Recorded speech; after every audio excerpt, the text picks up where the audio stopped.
The storm outside was merciless.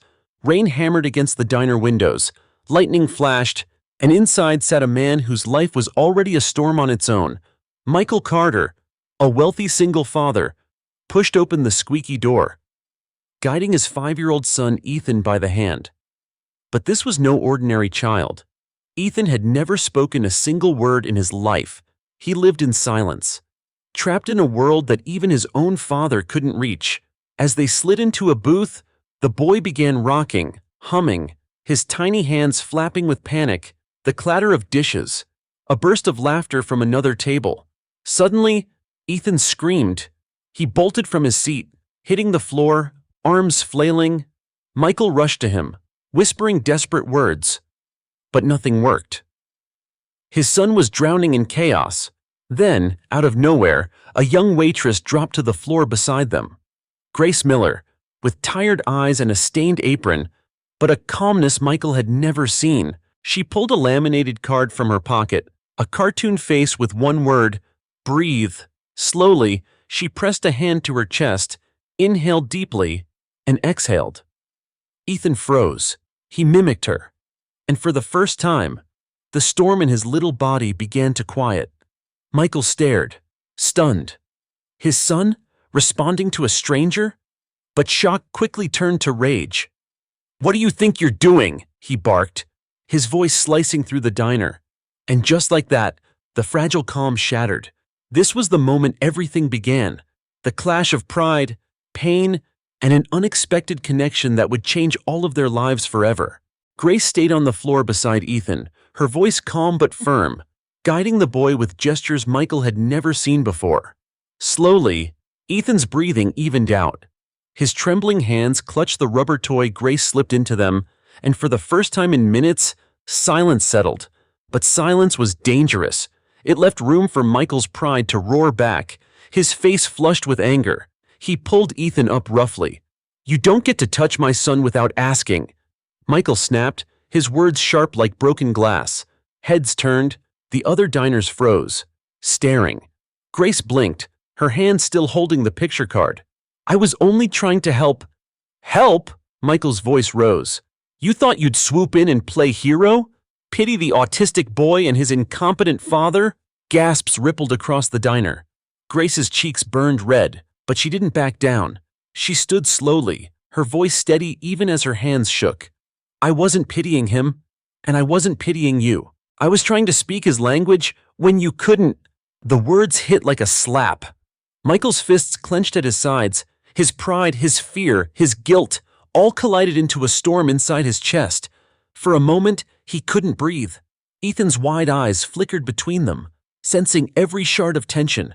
Grace knelt again, turning away from Michael, focusing only on Ethan. "You're so brave, sweetheart," she whispered softly. "You did so well." She held out the toy again. Ethan reached for it with trembling fingers, clutching it like a lifeline. Michael swallowed hard.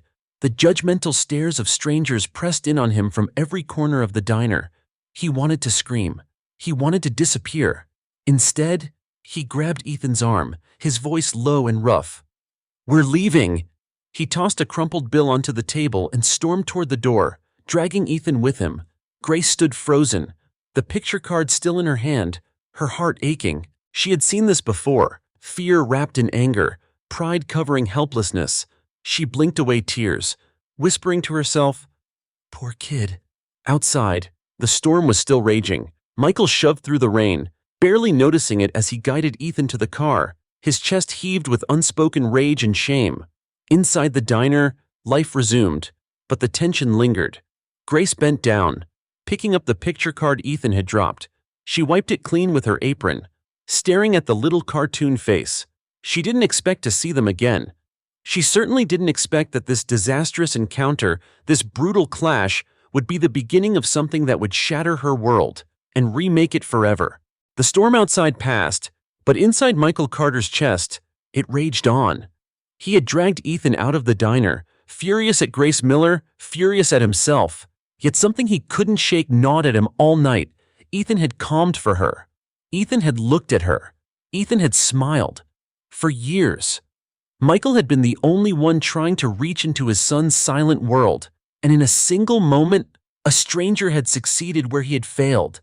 That truth cut deeper than any insult. The next days were restless. Every time Michael drove past the diner, Ethan pressed his tiny hand against the window, his wide eyes searching for the red sign. He didn't cry. He didn't scream. He only looked. But that quiet yearning was louder than any outburst. One night, as Michael tucked him into bed, he noticed something clutched in Ethan's hand. A napkin. On it, in crude stick figures, was a drawing. A boy. A woman with messy ponytail, both smiling, scrawled in crooked letters. Grace and Ethan. Michael froze. He whispered, "You like her, huh, buddy?" Ethan didn't speak, but the shy smile on his face was answer enough. For Michael, it was like a dagger twisting in his chest. His son had never drawn a stranger before, never held on to someone this way. The next day, Michael's pride collapsed under the weight of guilt. He walked back into the diner. Grace was wiping down the counter. Her face tightened the moment she saw him. The tension was suffocating. "I'm not here to fight," Michael said quickly. His voice was low, stripped of the armor he usually wore. "It's about my son. He hasn't been the same since that night. He misses you." Grace blinked, caught off guard. "Misses me?" "He looks for you every time we drive past," Michael admitted. "He smiles when he sees brown hair. He even drew you." His throat tightened on the last words. "I was wrong. About you." Grace crossed her arms, wary. "So what do you want?" Michael hesitated, then forced the words out. "I'm asking if you'd spend some time with him. No strings, just be there." For a long beat, Grace said nothing. She should have said no, but she remembered Ethan's small trembling hands reaching for her card, his eyes lighting up when he mimicked her breath. Against all logic, she whispered, "When?" Michael exhaled as if the air had been trapped in his chest for days. "Tomorrow, at my place." The next afternoon, Grace stepped into Michael's pristine home. Ethan's head popped up the moment he heard her voice. His eyes widened, and he broke into a smile so pure it stole Michael's breath. "Hey, buddy," Grace said warmly, crouching to Ethan's level. She pulled a laminated card from her tote, two hands forming a sign. "This means friend." Ethan stared, then clumsily mimicked the motion. Grace grinned. "Perfect." Michael stood frozen in the doorway, watching as if he were witnessing a miracle. For the next hour, Grace worked with Ethan, showing him simple signs, pairing them with pictures and sounds. Ethan responded, pointing, nodding, even trying to form sounds. At one point, Grace drew a little house and signed home. Ethan tapped it twice, then looked up at her, smiling. And then it happened. Ethan tugged at Michael's sleeve, holding up the whiteboard. Scribbled in uneven letters were 3 words: "I like Dad." Michael's breath caught, his vision blurred. He dropped to his knees, pulling Ethan into his arms, holding him as if he would never let go. Over Ethan's head, he mouthed to Grace, "Thank you." Grace's eyes glistened. For the first time in years, Michael felt the walls around his heart begin to crack, and in that fragile moment, he knew this was the beginning of something neither of them could walk away from. For weeks, Grace Miller returned every Sunday, and with each visit, Ethan bloomed. The silent little boy who once lived in shadows now smiled, signed, even attempted words. Michael Carter watched, torn between gratitude and fear. Gratitude that his son was changing, fear that his own place in Ethan's world was shrinking. But someone else was watching too. Michael's sister, Rebecca Carter. She didn't trust Grace. "You need to be careful," she warned, sipping her coffee in Michael's kitchen one rainy afternoon. "She could be after your money. Rich, lonely single dad, vulnerable kid. It's a pattern." Michael bristled. "Grace isn't like that." "Isn't she?" Rebecca pressed, and behind his silence, doubt began to fester. Days later, Rebecca took matters into her own hands. She hired a private investigator. The report came back quickly. A short audio recording, Grace's voice, stitched together with malice. "He's rich. If I play this right, Maybe I won't have to worry about money ever again. Rebecca didn't hesitate. She sent it straight to Michael. That night, Michael sat alone in his office, the lights dim, the recording playing on repeat. Grace's voice, cold, calculating. His heart shattered. Had it all been a lie? The laughter, the smiles, the way Ethan lit up around her? Was she just another fraud? When Sunday arrived, Michael stood by the window, arms crossed tightly. Ethan squealed with joy when Grace's car pulled into the driveway. He ran for the door, but Michael didn't move. "Hey, little man," Grace said cheerfully as she stepped inside, ruffling Ethan's hair, but her smile faltered when she saw Michael's face, hard, cold, unforgiving. "We need to talk," Michael said. Grace froze. "Okay, what's wrong?" He pulled out his phone and pressed play. The distorted recording filled the room. Grace's face drained of color. "Where did you get that?" she whispered. "Does it matter?" Michael snapped. "Was any of this real? Or was it all just about the money?" Tears welled in Grace's eyes. "You think I would use Ethan? You think I could?" Michael's voice cut like steel.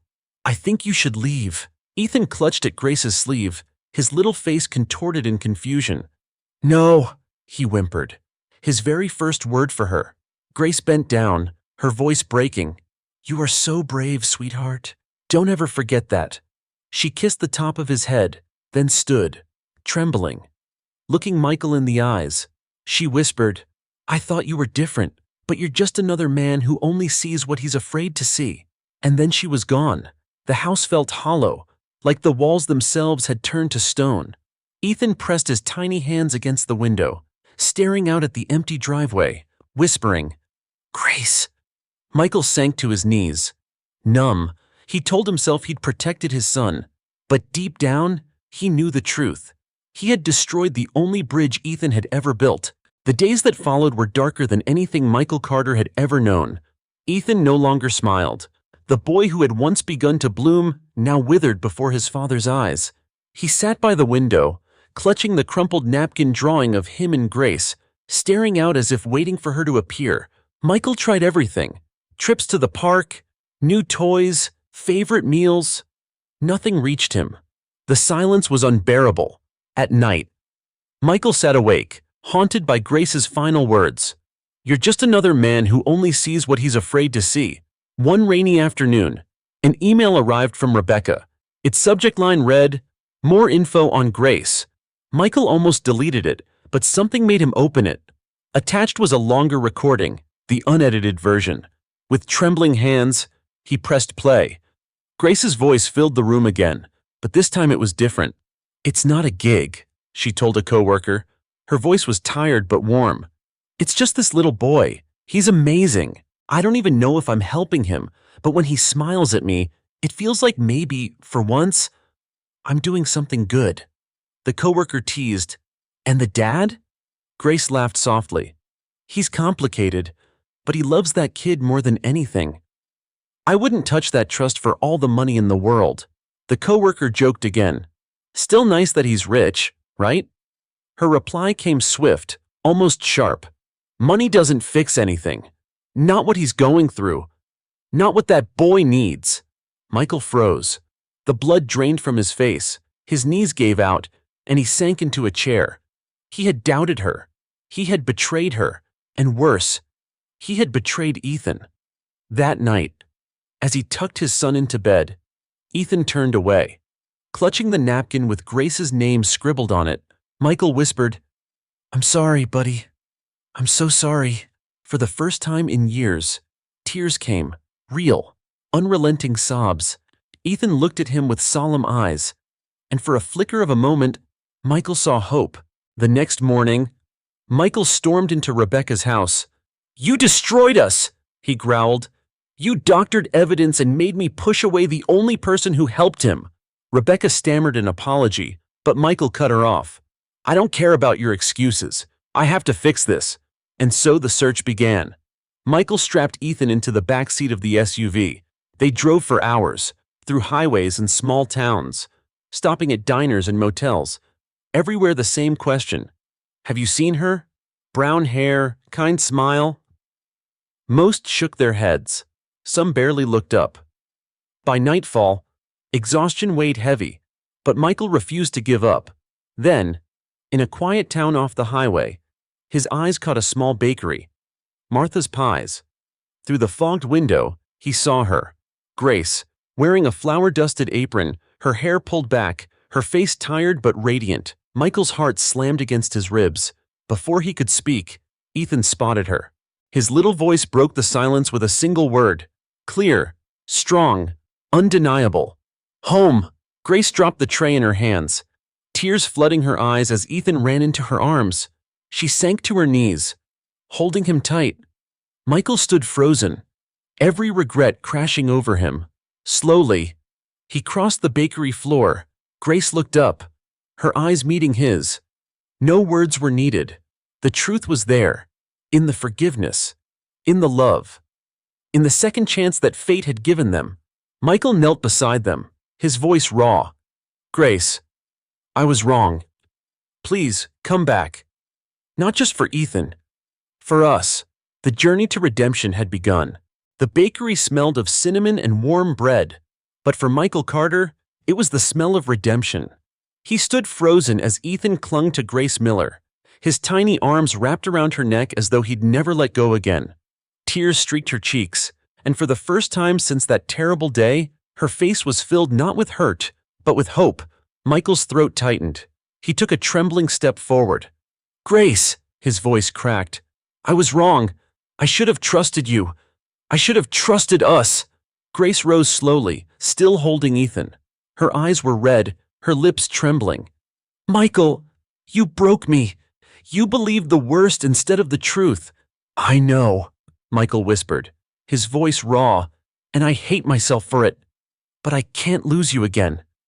Not when my son, his voice faltered as Ethan looked at him with wide, pleading eyes. Ethan reached out, grabbing both their hands, tugging them together. Home, he said again, his voice stronger now. One word, one plea, one undeniable truth. Grace gasped. She dropped to her knees, hugging Ethan tighter. As sobs racked her body, Michael knelt beside them, placing his hand gently on her shoulder. She didn't pull away. Grace, he said, his voice trembling, you're not just what he needs. You're what I need. What we both need. He took her hand, pressing it against his chest. Marry me. Not tomorrow, not someday. Now. Here. I don't care if I don't have a ring. I just can't let you go again. Grace's breath caught. Her eyes searched his face, desperate to know if this was real. Michael, she whispered, her heart pounding. Do you even know what you're asking? Yes, he said, his words fierce and sure. I'm asking you to be the heart of this family, to be his mother, to be my partner, to make this broken world whole again. Ethan pressed his forehead to hers and whispered again, Mom? Grace broke. The tears came freely now, her body trembling as she nodded. Yes, she whispered. Yes, Michael. 1,000 times yes. The bakery fell silent, as if even the clinking of pans and the hum of the ovens had paused to honor the moment. The air smelled of cinnamon and sugar, yet sweeter still was the sight of three people holding on as though the world itself had finally decided to give them back what it once had stolen. Michael's arms wrapped tightly around Grace and Ethan, drawing them both in as if letting go would mean losing them forever. He buried his face in Grace's hair, his other hand resting gently on the back of Ethan's head. The boy didn't resist. Instead, he pressed closer, the weight of years of longing dissolving into the warmth of an embrace that finally felt like home. For the first time in what felt like a lifetime, Michael wasn't bracing for loss, he was living in a moment of belonging. From the kitchen doorway, Martha Collins, the bakery's owner, peeked out, her flour-dusted apron framing her like an apron of honor. Her eyes glistened as she watched the scene unfold, and then, with a gentle shake of her head, she broke the silence. You gonna buy a pie? She teased, her voice trembling with humor and tenderness. Or just stand there making me cry in my own shop? Michael let out a laugh, though it cracked under the weight of his emotions. It wasn't polished, it wasn't perfect, but it was real. Wiping quickly at his damp cheeks, he managed to choke out, 2 pies? The biggest you've got? the room filled with a ripple of soft laughter. Martha chuckled knowingly as she disappeared back into the kitchen, but her smile lingered in the air like a blessing. Grace tilted her face toward Michael, her eyes shining with unshed tears, her lips curving into the kind of smile that carried years of ache and years of healing all at once. Ethan leaned against both of them, his small shoulders relaxing as though he no longer needed to hold the weight of fear alone. It wasn't the pies, or the bakery, or even the silence that made the moment sacred. It was the way the three of them fit together. Not seamlessly, not flawlessly, but wholly. Their pieces, once scattered and sharp, seemed to have found their way back into place. The cracks remained, but they no longer cut. Instead, they shone like seams of gold, proof of survival, proof of love. Outside, the town went on, cars driving past, doors opening, bells chiming above shops. But in that little bakery, time had bent. Laughter mingled with tears. Hope blossomed where despair once lived. And for Michael, Grace, and Ethan, this wasn't just a reunion. It was the beginning of a story they thought they'd lost forever. For the first time in years, the air was thick not with sorrow, but with laughter, love, and something stronger still, hope. And in that quiet, pie-scented bakery, their shattered pieces finally, unmistakably, came together. Spring unfolded gently across the countryside. The air was sweet with blooming wildflowers, and the sky stretched wide and blue, as if it too had been waiting for this moment. Michael Carter stood on the porch of a small white farmhouse, a mug of coffee in his hand. Behind him, laughter rang from inside, a sound that had once been foreign in his life, now the heartbeat of his every day. Grace Miller had turned the old barn on the property into something extraordinary, a place called Hope Haven, a center for children like Ethan. Families traveled for miles, desperate for a miracle, and often, they found it here. Michael quietly funded it all, never stepping into the spotlight. He didn't need credit. Watching Grace's dream come alive was enough. But today wasn't about therapy or healing. Today was about family, about promises, about forever. The wedding was simple. Exactly what they wanted. No grand ballroom, no endless guest list, just them, a handful of loved ones, and the land that had cradled their healing. Michael adjusted his tie nervously, his heart pounding as he glanced down the path. And then he saw her. Grace walked barefoot through the grass, her dress flowing in the breeze, a crown of wildflowers resting on her head. She looked radiant, like she had stepped out of one of Ethan's drawings. And beside her, clutching her hand tightly, was Ethan, his little face beaming with joy. Michael's heart swelled until he thought it might burst. He met them beneath the wide branches of an ancient oak tree, its arms stretched like a blessing. Martha Collins, the bakery owner, stood waiting with a thick, battered book in hand. She grinned at them, her eyes twinkling. "Ready?" she asked softly. Michael and Grace exchanged a look, laughter bubbling between them. No words were needed. They were already home. The ceremony was short, sweet, perfectly imperfect. Ethan interrupted halfway through to hand Michael a dandelion. The wind tugged at Grace's hair. Martha forgot half her lines and laughed her way through the rest. It didn't matter. It was perfect. When Martha finally declared, "You may kiss the bride," Michael didn't hesitate. He pulled Grace into his arms and kissed her with a love so fierce and certain the world seemed to tilt beneath them. Ethan clapped wildly, giggling. And then, silence fell. He looked up at Grace, his eyes wide and solemn, and said one word that changed everything.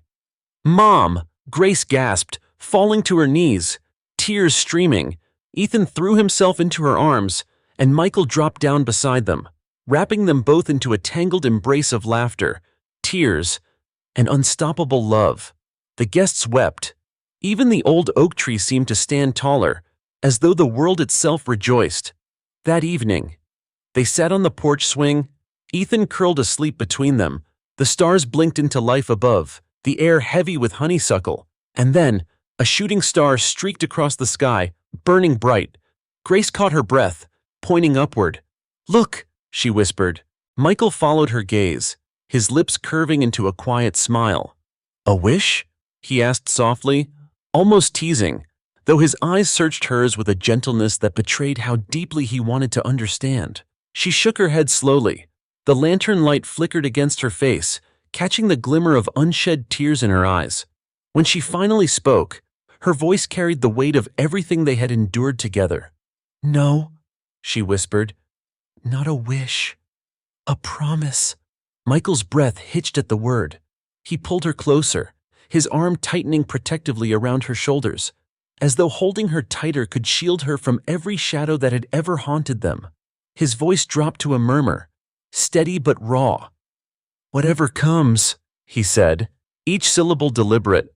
"Whatever storms find us, we hold on to this." "This," Grace repeated, almost reverently. Her hand reached down to brush her fingers through Ethan's hair, soft and unruly, the hair of a boy who had once carried too much pain for someone so young. "Our messy, beautiful, imperfect family." Her voice broke slightly, not from sadness but from the overwhelming truth of it all. For a moment, silence wrapped around them, not empty, but full. The kind of silence that speaks louder than words.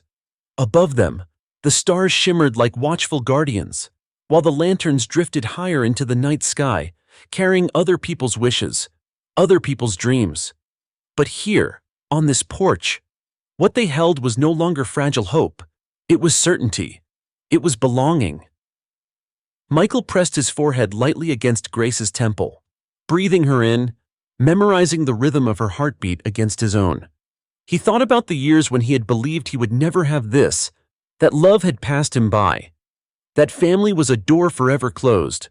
Yet here they were, stitched together not by perfection, but by survival, by forgiveness, and by choosing, again and again, not to walk away. Grace, too, felt the truth settle in her chest like a steady flame. She had once chased perfection, beautiful homes, flawless plans, the illusion of control. All of it had slipped through her fingers like sand. Now, with Michael's arm around her and Ethan's steady breathing filling the night air, she understood at last, perfection had never been the point. Love was. Love messy enough to break them open and strong enough to bind them back together. The night deepened around them, but their hearts beat steady, sinking into a rhythm that promised endurance, stronger now than they had ever been apart. They knew storms would still come, because life was nothing if not unpredictable. But storms no longer frightened them, not when they had this, not when they had each other, because home, they finally realized, was never about walls or possessions. It wasn't the polished photographs in a magazine or the carefully staged smiles at a party. Home was a place built out of moments like this, an embrace under the stars, a child's sleepy sigh against your shoulder, the courage to promise love even when the world felt uncertain. Home wasn't wealth, it wasn't perfection, it was love. And after so many years of wandering, breaking, rebuilding, they had finally, miraculously found it.